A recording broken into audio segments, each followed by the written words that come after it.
Hello, আসসালামু আলাইকুম। Welcome back to my channel Sharmi's blog. আশা করি ভালো আছেন সবাই। আমিও আল্লাহর রহমতে বেশ ভালো আছি। আজকে আবার একটি নতুন ভিডিও দেখার জন্য সবাইকে আমন্ত্রণ জানাচ্ছি। আসলে প্রিপারেশন দেখেই বুঝতে পেরেছেন যে চিকেনের কোনো একটা রেসিপি হবে। যেহেতু বছরের শুরুটা চলছে আর 31st নাইটে ওভাবে কোনো প্ল্যান করা ইচ্ছা ছিল, করা হয়নি আরকি। যা আমি 31 তারিখে ঢাকায় এসেছি। আসলে বাচ্চাদের তো একটা ডিমান্ড থাকেই নিউ ইয়ার নিয়ে বা 31st নিয়ে। আসলে আমাদের ছোটবেলায় আমরা এইসব ডে নিয়ে এতটা বেশি এক্সাইটেড ছিলাম না, যেটা সত্য কথা। আমরা আসলে বার্ষিক পরীক্ষার পরে একটা পিকনিক খাবো এটাই আমরা বুঝতাম।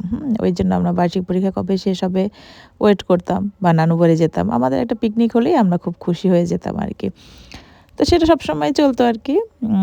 আর এই যে এখন সেরকম একটা কিছু হচ্ছে। আর এটা আমার ছেলের ডিমান্ড ছিল যে বারবিকিউ করবে। আমাদের 31st নাইটে করার খুব ইচ্ছা ছিল। তো সেটা যেহেতু হয়নি, তো ও এরকম একটা কিছু করার জন্য অনেকদিন ধরেই ওয়েট করছিল। তো আমার ভাই ছিল, ছোট ভাই আর ও মিলে যে দুজনে মিলেই খুব মানে জিনিসটাকে সুন্দর করার চেষ্টা করছিল। আর আমার কিছু রিলেটিভস আসবে রাতে। আমার ননদ, আমার জায়ের বাচ্চারা, ননদের বাচ্চারা আর আমার বোন আসবে। তো এরা চিন্তা করলাম যে ৩-৪ টা ফ্যামিলি যেহেতু আমরা একত্রিত হব। তো আজকে আমার ছেলে সেই আ ওর যে প্ল্যানটা ওটা করতে চাচ্ছে। তো সকাল থেকে আমরা এই প্ল্যান মাফিক কাজ করা শুরু করে দিয়েছি। বাজারে গিয়েছে সকালে উঠে চারকোল বা আর যা লাগবে সবকিছু কিনে নিয়ে আসছে। তো আমরাও সেই অনুযায়ী কাজ শুরু করে দিয়েছি।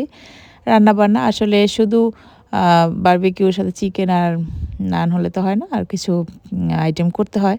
বা আমার নিজেরও কিছু পার্সোনাল প্রিপারেশন আছে। দেখা যায় গেস্ট আসবে, মেয়ের জামাই আসবে। তো এইসব চিন্তা করে আসলে বাচ্চাদের প্ল্যান একরকম আর আমাদের প্ল্যান থাকে আরেক রকম। তো আমি একটা বিফ কাচ্চি করব আজকে। তো সেটারই প্রিপারেশন চলছে। আর আমি কাচ্চিটা আমার চ্যানেলে অনেকবার দেখিয়েছি। আসলে কাচ্চিটা রান্না ইদানিং আমার কাছে অনেক ভালো লাগে। কারণ ভালো হয় সবাই খুব প্রশংসা করে আর এজন্যই খেতে ভালো লাগে। তো বাসায় কেউ ছিল না। আমার বাচ্চারা, আমার হাসব্যান্ড, আমার ভাই ওরা সবাই দাওয়াতে গিয়েছিল। দুপুরে আমার ননদের বাসায় দাওয়াত ছিল। আমি যাইনি কারণ রাতে যেহেতু আমার বাসায় দাওয়াত, এজন্য আমি যদি না থাকি তাহলে আর আ দাওয়াত আসলে অ্যারেঞ্জমেন্ট করা কঠিন হয়ে যাবে। যদিও আমাকে অনেকবার বলেছিল যে সবাই এসে একসাথে আবার সবকিছু অ্যারেঞ্জ করব। তো আমি আর সেটা রাজি হইনি। কারণ কিছু কাজ আমার নিজের মতো করে গুছাতেই ভালো লাগে। আর আমি একা কাজ করলে আরও বেশি অর্গানাইজড এবং বেশি সুন্দর তাড়াতাড়িভাবে করতে পারি। এজন্য চিন্তা করলাম না যে আমি বাসায় থেকে যাব। তো আমি রান্না-বাড়া কিছুটা গুছিয়ে রেখে একটু বাইরে গিয়েছিলাম কিছু জিনিস কেনার জন্য। জিনিস বলতে কিছু কোকারিজ অনেকদিন ধরেই প্ল্যান ছিল কেনার। আর যেহেতু নিউ ইয়ার একটা ভাইব চলছে বা নিউ ইয়ার ফিল হচ্ছে সবার মধ্যে যে বছরের নতুন নিজেকে একটু কিছু গিফট করি। তো এইজন্য আমি এই কোকারিজগুলো আমার নিজেকে গিফট করলাম। তো খুব বেশি ভালো লাগছে। ঘর-দোর গুছিয়ে একদম আ টাইডি আপ করে সবকিছু করে আমি ওয়েট করছিলাম মেহমানের জন্য। ওরা আসতে রাত ৮টা বেজে গিয়েছিল। আর আমি ফুচকা এগুলো রেডি করে রাখছি। যেহেতু আসলে আমি একটা ড্রিংকস দিব আর ফুচকাটা খেতে দিব। তো এরই মধ্যে আমার যে রান্না করে ওই আপাও চলে আসছে। আসলে আপা আসাতে আমার একটু হেল্প হয়েছে। নাহলে একা সবকিছু করতে একটু কঠিন লাগছিল। আজকে অনেক কাজ করতে হয়েছে সারাদিন। তো যাই হোক আসলে কাজ করতেও ভালো লাগে যখন নিজের লোকেরা মিলে আনন্দ করা হয়, বাচ্চারা হইচই করে। বিশেষ করে এখন আমার চেয়ে আনন্দটা বাচ্চাদেরই বেশি। ওরা ওদের কাজিনরা আসলে বা ওদের ফুপু, চাচা, খালা, মামারা আসলে ওরা বেশি আনন্দ পায় বা ওরা বেশি খুশি হয়। তো এই যে আমার কাচ্চিটা রেডি হয়ে গিয়েছে আর আমি ফুচকাগুলো ভেজে একদম টেবিলে সার্ভ করে দিব। কারণ আসলেই আমি যেহেতু এটা ছাদে নিয়ে যাব, ওখানে আমি চায়ের ব্যবস্থা করেছি যে আমরা ছাদে বসে চা খাবো আর ওরা বারবিকিউটা করবে। এইজন্য আমি আরকি সবকিছু রেডি করে রাখছি যেহেতু আসতে একটু দেরি হয়ে যাচ্ছে।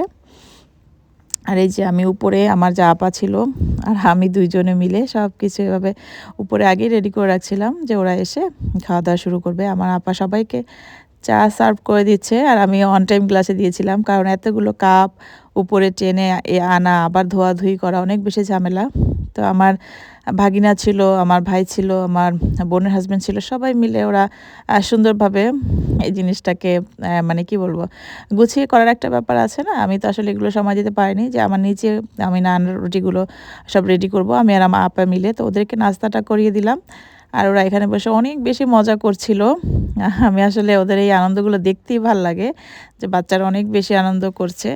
আর যখন আমি সুন্দরভাবে একটা প্রোগ্রাম বা সুন্দরভাবে ছোটোখাটো একটা পার্টি যখন সফলভাবে করতে পারি তখন অনেক বেশি ভালো লাগে। এই যে বাসায় নিচে চলে এসেছিলাম ওদেরকে নাস্তা করানোর পরে, যে জামাইয়ের জন্য আমি আলাদা একটা ডালা সাজিয়েছি। তো কেমন লাগলো জানাবেন সবাই।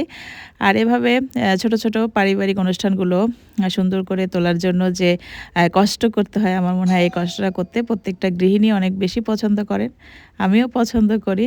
তো আল্লাহ হাফিজ, ভালো থাকবেন সবাই। আবার একটা ভিডিও নিয়ে আসবো, সে পর্যন্ত আল্লাহ হাফিজ।